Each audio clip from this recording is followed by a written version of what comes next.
You probably already know what this is. It's a Peel P50, the world's smallest production car. And I got to drive it today.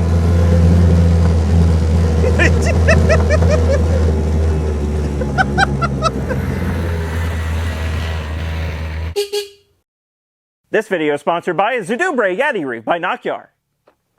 Sorry, the Everyday Earbuds by Raycon. I'm sure you're familiar with Raycon's Everyday Earbuds, but just in case you're not, they're wireless earbuds in a lovely charging case, and they sound great. But don't take it from me, take it from this guy. Hi, I'm the same guy, but in a different spot, and I love Raycon's Everyday Earbuds, not just because they sound great, but also because they work incredibly well. The first ever connection to my phone was seamless and easy, and subsequent connections happen so quickly that these earbuds are usually connected before I even get them out of the charging case. But what if you're thinking, yeah, the earbuds are great, but my water's dirty? Well, good news for you, because Raycon is branching out. They're now making everything from wireless charging docks to water filters. Really? This holiday season, get premium audio and power tech at a great price, and save even more doing it. Go to buyraycon.com/agingwheels to get 15% off site-wide. And thanks again to Raycon for sponsoring this video. You probably already know what this is because of two things. One, it holds the record of the smallest production car, but also Jeremy Clarkson. He drove this thing on Top Gear through BBC Television Center. It was hilarious, and now everyone knows about this. And as a result, they became quite popular. One of these stupid little things sold at auction a few years ago for $170,000. For this. Easily the smallest car I've ever been in. Well, I mean, that makes sense. The seat has no support. I am sitting on the floor of the car. It's just flat to the bottom. And then, do I fit in here? It would not be at all surprising if I didn't. Oh my God, I gotta take some, nope, that is not something in my pocket, that is just the seat wrapped around me. For those of you who don't know, this is a Peel P50 made by Peel Engineering on the Isle of Man. If you're not familiar with the Isle of Man, it's a small island nation between Ireland and Great Britain with a flag designed by a psychopath. Prior to making a few cars, they were most primarily known for making fiberglass motorcycle fairings and boats. I don't know why they pivoted to cars, but this is how that turned out. There we go, we're moving. All right, clutch in.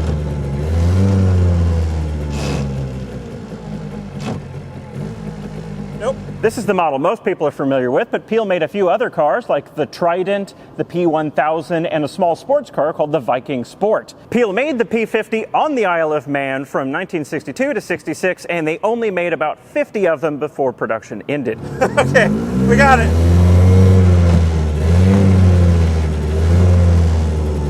Oh, this is so hard.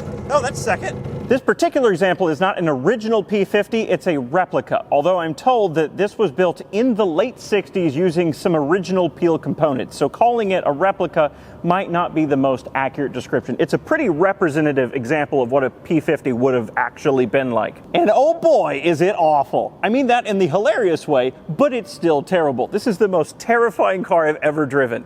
And it's also the smallest. Oh my God. This is the tippiest thing I've ever been in. Let's turn very slowly. Holy crap. Hold on, let me just go ahead and reposition the car for you for camera.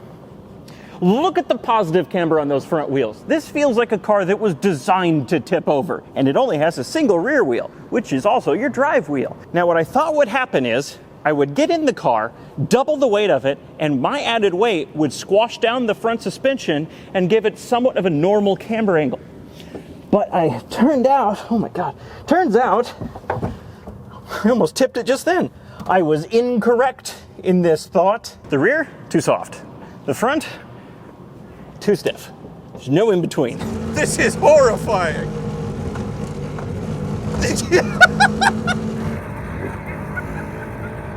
Seriously though, look at this. Oh my God. It surprised me. That is too easy. What's it like from the other side? Is it this bad from the other side too? I'm scooting it now. Doors! The Peel P50 does not have doors. It has a door. This is it. The other side is just body of the car. This one doesn't have any side windows in it. Just ignore that. No, I got it. I got this. No windows, side windows installed in this one. Okay.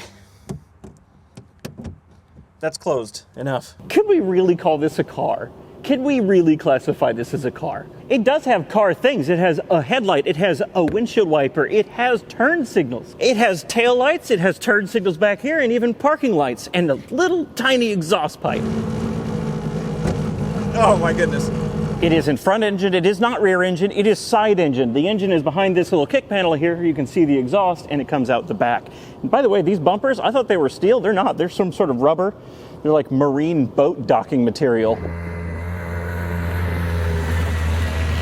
The engine is a single-cylinder, two-stroke, 49cc scooter engine made by DKW, or as the Germans would say, DKW. That engine makes about 4 horsepower, and never in my life before have I thought 4 horsepower might be too much. Now turn slowly. I feel like I could very, very easily tip this over. Then we're gonna make a run up to third. I did it! Originally, as a scooter engine, this would have been a kickstart engine, but this is a car. They didn't fit it with an electric starter. There's no room for a kickstart, or really for your legs, so there's a handle next to the seat. You yank up on it, that's how you start the engine. The starter handle is down here. Oh, I'm sitting on the starter handle. Yes, I am. Oh, I gotta scoot over. Well, that's fun. I can't do the, here. I'll do my left foot on the gas to give it some gas while I'm cranking it. This is the only way I can fit in here. Crap, that's loud. I knew ahead of time this didn't have reverse, but one thing that really surprised me when I got here is that it has a regular 3-pedal, 3-speed manual transmission. I fully expected it to have a CVT and a centrifugal clutch, but no. A regular 3-speed transmission. About that transmission, the shifter is very difficult to navigate, and the clutch pedal is so light it's almost impossible to judge. Clutch in. Oh, that is the worst clutch I've ever felt. No, I didn't have it in gear. The clutch is so hard to modulate. Second? Not second. Nope. The shifter is so difficult. This is the only car I've ever filmed where I can show you the entire interior without moving the camera. This is your terribly unsupportive and way too narrow seat. This is your engine start handle. That over there is the handbrake. You have 3 pedals and they do exactly what you think: clutch, brake, gas. You have an ignition switch over here and a shifter up here that is not in an order you're familiar with. Neutral. First is forward, then back is second and third, as is labeled. And a bunch of unknown switches in the middle of the steering wheel. There are no gauges at all. This is your fuel filler, this is your rear view mirror, and that is the entire P50. There's not much to go over here. So vibrating.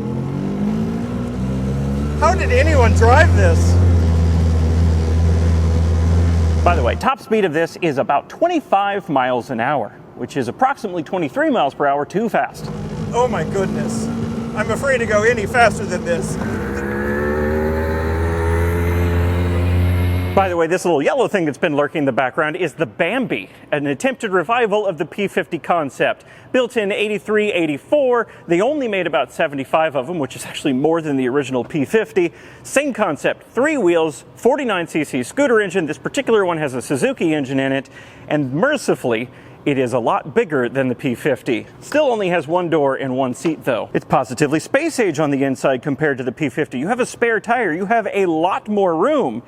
Is that supposed to be a cup holder? Surely not. It has a steering wheel, it has a blinker stalk, it has a gauge. The P50 has no gauges at all. This one has a speedometer and a fuel gauge and labeled buttons and switches. There's even a vent here.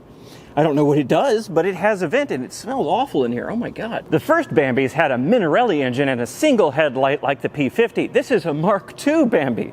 Yet they didn't make them all that long. Mark II only came like 6 months later. It has 2 headlights. This one has a Suzuki engine, and mercifully, it has a 3-speed automatic with a centrifugal clutch. But did they make the real improvement that the P50 desperately needed? Let's find out. Is it as easy to tip over? Well, it's not as easy to tip over, but it's not hard. Would you just look at the camber on that rear wheel? I think something needs adjustment there, if it can be adjusted. And the fuel filler is here. Unfortunately, I can't drive the Bambi. It is inoperational. I imagine it would be very similar to the experience of the P50, but less terrible, and therefore more boring. Oh my God, don't turn that fast.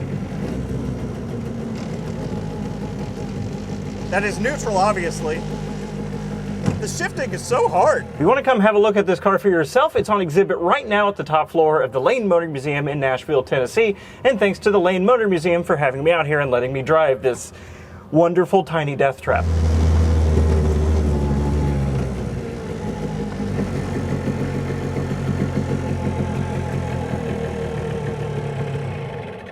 I think this experience has traumatized me.